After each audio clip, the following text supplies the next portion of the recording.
Hey, what is up, guys, and welcome to another video. So in this video, we're going to be installing the Vland taillights on the 2007 to 2012 Toyota Yaris sedan, and this is the one. It's updated to fit the United States straight out the box.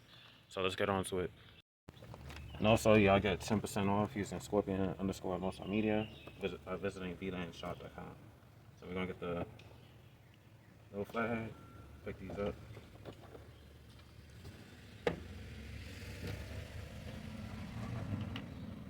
And the way these work, you just dig underneath and then lift up.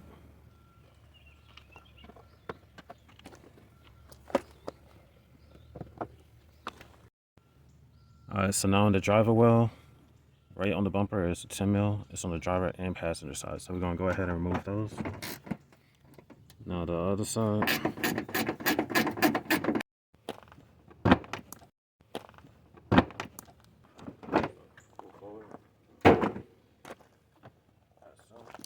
Two 10 mil bolts right here. We're gonna remove those.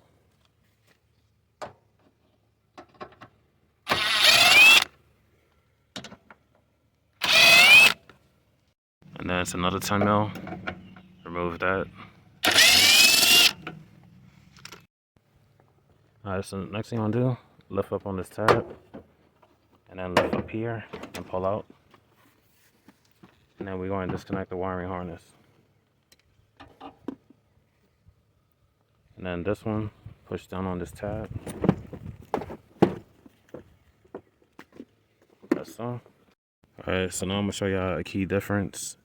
So it came with this little long box that I showed you. This was connected. When this was connected, high and low beam cuts on. We had to disconnect it for it to be properly. So that was the change we did. So now it's connected to here, to this little box. And then also, this is the factory wiring harness. So the original turn signal socket, you just cut off on the NCP93. And then you just take the wires and connect them. So blue would be positive, black would be negative. And then we also eliminated this wire because there was no use from the NCP93 models.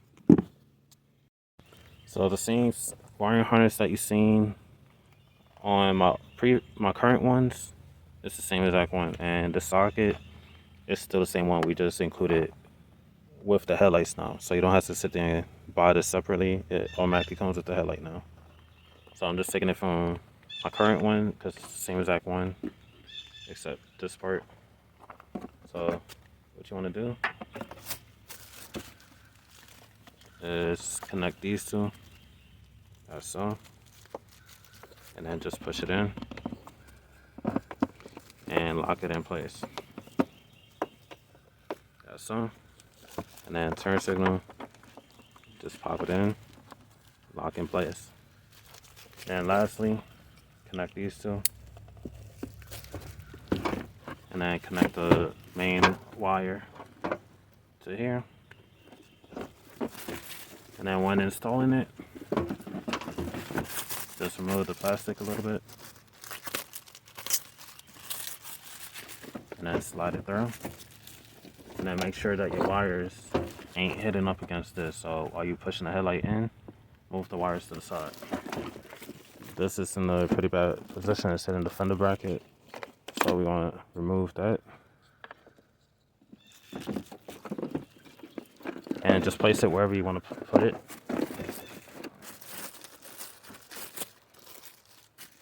Alright, so slide in. Make sure it goes over this right here.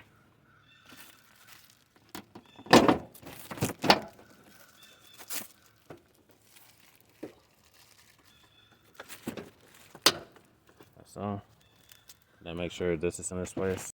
Alright, so now we're going to put the two 10 mils back in.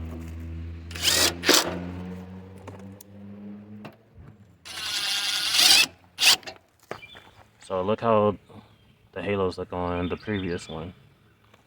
And then, look how much brighter they are on the revised version.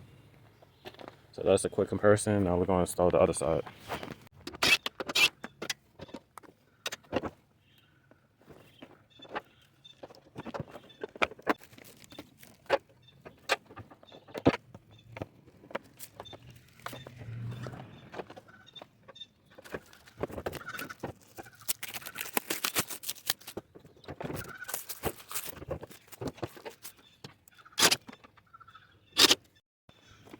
And then lastly,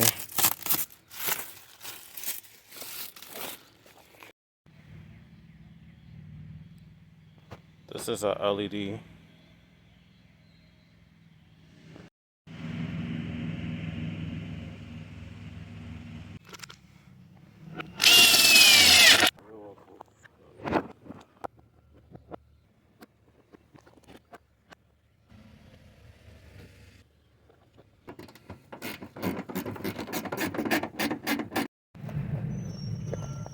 Let's do a demo.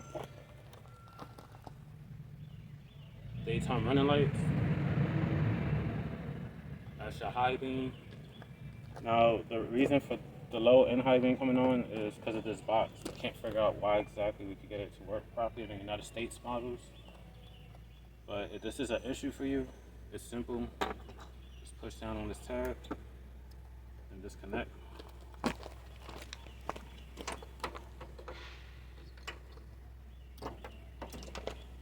And that will fix the issue. So now, without these little boxes, this is how the high beam would be normally. And then this is your low beam. I'm using LEDs.